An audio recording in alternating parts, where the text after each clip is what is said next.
ನನ್ನ ಆತ್ಮೀಯ ಮಿತ್ರ ಅಂತ ಶ್ರೀಕಂಠರವರು 65ನೇ ವರ್ಷಕ್ಕೆ ಹೆಜ್ಜೆ ಇಡ್ತಾ ಇದ್ದಾರೆ. ನನಗೆ 64 ಅಂತ ಅವ್ರು ಹೇಳಿದ್ರು. ಅವ್ರು ತಪ್ಪು ಹೇಳಿದ್ದಾರೆ. ನನಗಿನ್ನ 18 ವರ್ಷ ಹುಡುಗ ಇದ್ದಂಗೆ ನಾನಿದ್ದೀನಿ. ನನ್ನ ಹಾರ್ಟ್ ಅಲ್ಲಿ, ಹೃದಯದಲ್ಲಿ ರಾಜಕಾರಣ ಶುರು ಮಾಡಿ 20 ವಯಸ್ಸಿಗೆ ರಾಜಕಾರಣ ಶುರು ಮಾಡ್ಬಿಟ್ಟಿದ್ದೆ. ನಿಮ್ಗೆಲ್ಲ ಗೊತ್ತಿದೆ. ಇಲ್ಲಿ ಬಂದು ಮಾರ್ಕೆಟಿಂಗ್ ಸೊಸೈಟಿ ಎಲೆಕ್ಷನ್ಗೆ ನಿಂತಿದ್ದೆ. ಸೊ ಹಂಗೆ ಆವತ್ತಿಂದನೂ ಹೋರಾಟ ಮಾಡ್ಕೊಂಡು ಬಂದಿದ್ದೀನಿ. ಎಷ್ಟೇ ದೊಡ್ಡದಾಗಿ ಬೆಳೆದಿರ್ಬೋದು, ವಿಧಾನಸೌಧದಲ್ಲಿ, ರಾಜ್ಯದಲ್ಲಿ ಡೆಪ್ಟಿ ಸಿಎಂ ಆಗಿರ್ಬೋದು, ದೇಶದ ಯಾವುದೇ ಭಾಗಕ್ಕೆ ಹೋದ್ರು ನನ್ನನ್ನು ಜನ ಗುರುಸ್ಬೋದು. ಆದ್ರೆ ಕನಕಪುರಕ್ಕೆ ಕರ್ತಹಳ್ಳಿಯಿಂದ ಈಚೆಗೆ ಬಂದ ಮೇಲೆ ಇಲ್ಲಿ ನಾನು ಯಾವುದೂ ಇಲ್ಲ. ನಾವು ನಿಮ್ದ ಸಂಬಂಧ ಭಕ್ತನಿಗೂ ಭಗವಂತನಿಗೂ ಇರುವಂತ ಸಂಬಂಧ. ಹಂಗೆ ನಿಮ್ಮ ಮಗ ನಾನು, ನನ್ನ ಬೆಳೆಸಿದಿರಿ. ಈ ಕನಕಪುರದಲ್ಲಿ ಹುಟ್ಟಿ ಎಲ್ಲ ಕಡೆನೂ ಬೆಳೆದಿ, ಎಲ್ಲ ಎಲೆಕ್ಷನ್ ನನ್ನ ಪರವಾಗಿ ನಿಂತ್ಕೊಂಡು ನನಗೆ ಆಶೀರ್ವಾದವನ್ನು ಮಾಡಿ ರಾಜ್ಯದ ಜನತೆಗೆ ಇಂತಹ ಸೇವೆಯನ್ನ ಏನು ಲಕ್ಷ್ಮೀ ಹೆಬ್ಬಾಳ್ಕರ್ ಅವರು ಹೇಳ್ತಾ ಇದ್ರು ಅದನ್ನೆಲ್ಲ ಮಾಡ್ಲಿಕ್ಕೆ ಒಂದು ಅವಕಾಶವನ್ನ ಮಾಡಿಕೊಟ್ಟಿದ್ದೀರಿ. ಈಗ ಲಕ್ಷ್ಮಣ್ ಅವರಿದ್ದಾರೆ, ನಮ್ಮ ಹಿರಿಯ ಅಂತ ರಾಮೇಗೌಡರಿದ್ದಾರೆ, ನಮ್ಮ ಜಿಲ್ಲಾ ಅಧ್ಯಕ್ಷ ಅಂತ ಬ್ಯಾಂಕಿನ ಅಧ್ಯಕ್ಷ ಅಂತ ವಿಜಯದೇವರಿದ್ದಾರೆ, ಲಕ್ಷ್ಮೀದೇವನವರು ಮುನ್ಸಿಪಲ್ ಅಧ್ಯಕ್ಷರಿದ್ದಾರೆ, ದೂಂತೂರು ವಿಶ್ವನಾಥ್ ಇದ್ದಾರೆ, ನಮ್ಮ ಗ್ಯಾರಂಟಿ ಸಮಿತಿ ಅಧ್ಯಕ್ಷ ಅಂತ ದಿಲೀಪ್ ಅವರು ಇದ್ದಾರೆ, ಹಾಲು ಒಕ್ಕೂಟದ ಅಧ್ಯಕ್ಷ ಅಂತ ರಾಜ್ಕುಮಾರ್ ಇದ್ದಾರೆ, ಅರ್ಬನ್ ಪ್ಲಾನಿಂಗ್ ಅಥಾರಿಟಿ ಅಧ್ಯಕ್ಷ ಅಂತ ಕೃಷ್ಣಮೂರ್ತಿ ಇದ್ದಾರೆ.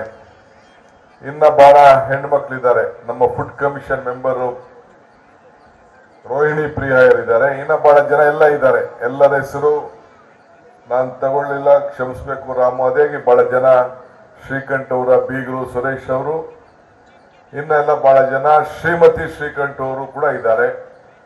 ಸೊ ಇವತ್ತು ನಾವೆಲ್ಲ ನಿಮ್ಮೆಲ್ಲರ ಪರವಾಗಿ, ನಾನು ಒಬ್ಬ ಆತ್ಮೀಯ ಸ್ನೇಹಿತರಾಗಿ, ನೀವೆಲ್ಲ ಒಕ್ಕೂಟದ ಆಶೀರ್ವಾದ ಅವರ ಮೇಲೆ ಹರಿಲಿ ಅಂತೇಳಿ ನಾವೆಲ್ಲ ಸೇರಿದ್ದೀವಿ.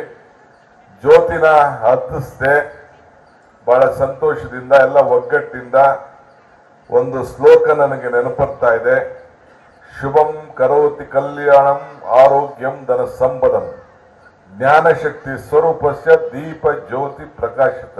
ಅಂದ್ರೆ ಶ್ರೀಕಂಠ ಅವರಿಗೆ ಮಂಗಳವಾಗ್ಲಿ, ಶುಭವಾಗ್ಲಿ, ಆರೋಗ್ಯವಂತರಾಗ್ಲಿ, ಹೆಚ್ಚಿಗೆ ಐಶ್ವರ್ಯಂತಾಗ್ಲಿ, ಇನ್ನ ಹೆಚ್ಚಿಗೆ ಸೇವೆ ಮಾಡುವಂತ ಅವಕಾಶ ಅವ್ರಿಗೆ ಸಿಗ್ಲಿ ಅಂತೇಳಿ ತುಂಬಾ ಹೃದಯದ ಈ ಜ್ಯೋತಿಯನ್ನ ನಿಮ್ಮೆಲ್ಲರ ಪರವಾಗಿ ಬೆಳೆಸಿ ಅವ್ರಿಗೆ ಶುಭವನ್ನ ನಾನು ಹಾರೈಸ್ತಾ ಇದ್ದೇನೆ.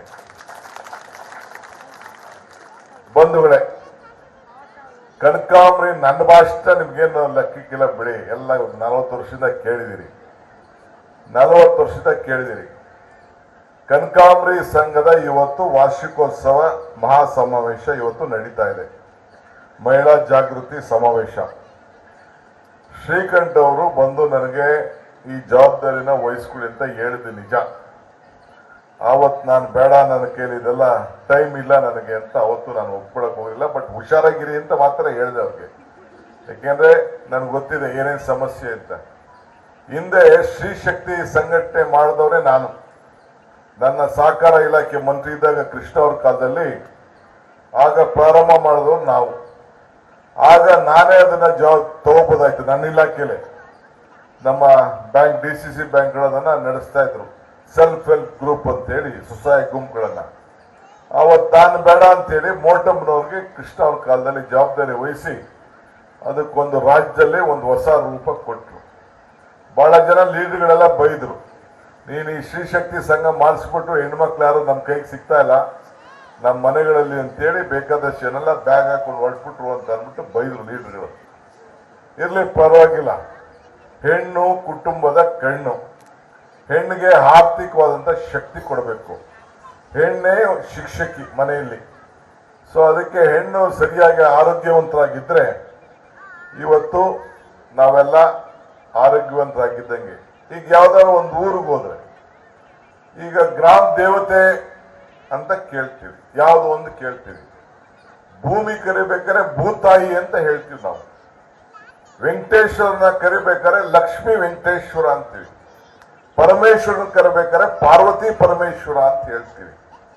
ಈಗ ನನಗೆ ಯಾರಾದ್ರೂ ಇನ್ವಿಟೇಷನ್ ಕೊಡ್ಬೇಕಾದ್ರೆ ನೋಡಿ, ಇನ್ವಿಟೇಷನ್ ಬರ್ದವ್ರೆ, ಸುಮ್ಮನೆ ಶಿವಕುಮಾರ್ ಅಂತ ಬರ್ದಿಲ್ಲ, ಇನ್ವಿಟೇಷನ್ ಮೇಲೆ ಪ್ರಿಂಟ್ ಹಾಕ್ಬಿಟ್ಟವ್ರೆ, ಶ್ರೀಮತಿ ಮತ್ತು ಶ್ರೀ ಡಿ.ಕೆ. ಶಿವಕುಮಾರ್ ಅಂತ.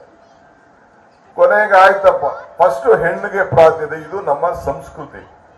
ಹಂಗೆ ಈ ಗಣೇಶನ ಹಬ್ಬನ ಗೌರಿ ಹಬ್ಬ ಮಾಡ್ತೀವಿ. ಗೌರಿ ಹಬ್ಬ ಮಾಡಕ್ಕೆ, ಗಣೇಶನ ಹಬ್ಬ ಮಾಡಕ್ಕಿಂತ ಮುಂಚಿತೆಗೆ ಫಸ್ಟ್ ಗಣೇಶನ ಮದುವೆ ಆಗ್ಲಿಲ್ಲ ಅಂದ್ಬಿಟ್ಟು ನಾವು ಫಸ್ಟ್ ಗೌರಿ ಮಾಡ್ಬಿಟ್ಟು ಆಮೇಲೆ ಗಣೇಶನ ಹಬ್ಬ ಮಾಡ್ತೀವಿ. ಹಂಗೆ ಗೌರಿ ಗಣೇಶ ಹಬ್ಬ ಮಾಡ್ತೀವಿ. ಹಂಗೆ ನಮ್ಮ ದೇಶದ ಆಸ್ತಿ ನಮ್ಮ ಸಂಸ್ಕೃತಿ. ನಮ್ಮ ಸಂಸ್ಕೃತಿಗೆ ಏನಪ್ಪಾ ಅಂದ್ರೆ ಹೆಣ್ಣು ಮಕ್ಕಳಿಗೆ ನಾವು ದೊಡ್ಡ ಗೌರವನ ಕೊಡಬೇಕು ಅಂತೇಳಿ ಇವತ್ತು ಇದೆ. ಆದ್ರಿಂದ ನಾನು ಕಾಂಗ್ರೆಸ್ ಪಕ್ಷದ ಅಧ್ಯಕ್ಷನಾದ ತಕ್ಷಣ ನಾನು ಅಧಿಕಾರ ಸ್ವೀಕಾರ ಮಾಡಿದಾಗ ಒಂದು ಮಾತು ಕೊಟ್ಟೆ, ನನಗೆ ಯುವಕರ ಮೇಲೆ ಹೆಣ್ಮಕ್ಳ ಮೇಲೆ ನಂಬಿಕೆ ಇದೆ, ಅವ್ರಿಗೆ ಸಹಾಯ ಮಾಡಬೇಕು ಅಂತ ಹೇಳಿ ನಾನು ಮಾತು ಕೊಟ್ಟೆ.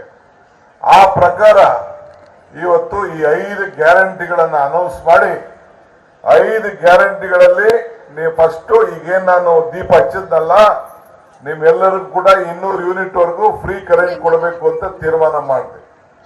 ಅದಾದ ಮೇಲೆ ಎಲ್ಲ ಬೆಲೆಗಳು ಜಾಸ್ತಿ ಆಗೋಗಿದೆ.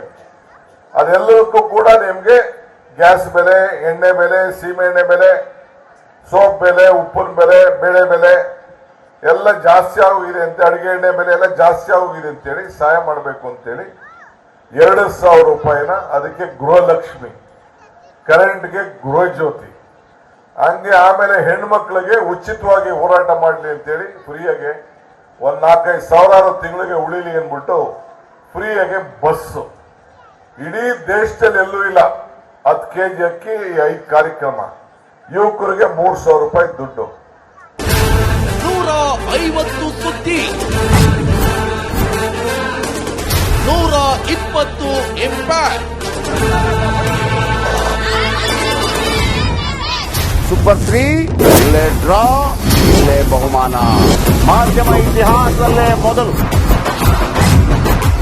ಪರಿಹಾರ ಪತ್ರಿಕೋದ್ಯಮ. ಜೀವನ ನಡೀತಾ ಇಲ್ಲ ಸರ್. ನೋಡಿದ ಗೃಹಲಕ್ಷ್ಮಿನಿಲ್ಲ, ಪಿಂಚಣಿನಿಲ್ಲ, ಇದನ್ನೇ ಮಾಡಕ್ಕಾಗಿಲ್ಲ ಅಂತಂದ್ರೆ ಇನ್ನೇನ್ ಮಾಡ್ತೀರಿ ಬೇರೆ? ಏನ್ ಕಳಿಸಿ ಆ ಸಮಸ್ಯೆಯನ್ನು ಪರಿಹರಿಸಿಕೊಡಬಹುದು. ನಮ್ಮ ಪುಣ್ಯ ಜನ ನ್ಯಾಯ ಚೋಟ ಮಾಡ್ತಿರ್ಬೇಕು. ಒಬ್ಬ ಅಜ್ಜಿ, ಅವರು ವಿಕಲಚೇತನರು, ಯಾರ ಹತ್ರ ಹೇಳೋದು? ನಿಮ್ ಪ್ರಾಬ್ಲಮ್ ಏನಪ್ಪಾ ಅಂತ ಕೇಳೋದಕ್ಕೆ ಯಾರು ಇಲ್ವಲ್ಲ, ಆಗ ನಾವಿರ್ತೀವಿ. ನಾವಿರೋದೇ ನಿಮ್ಗಾಗಿ. ನಾನು ಇರುವವರೆಗೆ, ಅವರು ಇರುವವರೆಗೆ 1,000 ರೂಪಾಯಿ ತಿಂಗಳು ಆಗ್ತೀನಿ. ಆದ್ರೆ ಈ ಕೆಲಸ ಇದೆಯಲ್ಲ, ಯಾವತ್ತೂ ಕೂಡ ಶಾಶ್ವತವಾಗಿ ನಮಗೊಂದು ಒಳ್ಳೆ ನೆನಪನ್ನ ಕೊಡುತ್ತೆ, ನಮ್ಮನ್ನ ಕಾಪಾಡುತ್ತೆ. ನಾನು 3 ವರ್ಷ ಭಿಕ್ಷೆ ಬೇಕಿರ್ತಿರ್ಬೇಕು. 24 ಗಂಟೆಯಲ್ಲಿ ಅವರ ಬದುಕು ಬದಲಾಗಿ ಹೋಯಿತು. ನಾವು ರಿಪಬ್ಲಿಕ್ ಕನ್ನಡ, ನೇಷನ್ ಫಸ್ಟ್. ಸಮಾಜ ನಮಗೆ ಬಹಳ ಮುಖ್ಯವಾಗಿರುತ್ತೆ. ನಾವು ಆ ಜಾತಿ ಈ ಜಾತಿ ಅಂತ ನೋಡೋದಿಲ್ಲ. ಸಮಾಜದ ಕಟ್ಟ ಕಡೆ ವ್ಯಕ್ತಿ ಯಾರಿರ್ತಾನೆ, ಅದು ಯಾವುದೇ ಜಾತಿಯವನಾಗಿರ್ಬೋದು, ಯಾರ ಕಷ್ಟದಲ್ಲಿದ್ದಾನೆ ಅವನ ಪರವಾಗಿರ್ತಾನೆ. ಕನ್ನಡಕ್ಕೆ ಧನ್ಯವಾದ. ನಾವು 1 ವರ್ಷದ ನಿರ್ಭೀತ ಪತ್ರಿಕೋದ್ಯಮ ರಿಪಬ್ಲಿಕ್ ಕನ್ನಡ, ಇದು ನಿಮ್ಮ ಧ್ವನಿ.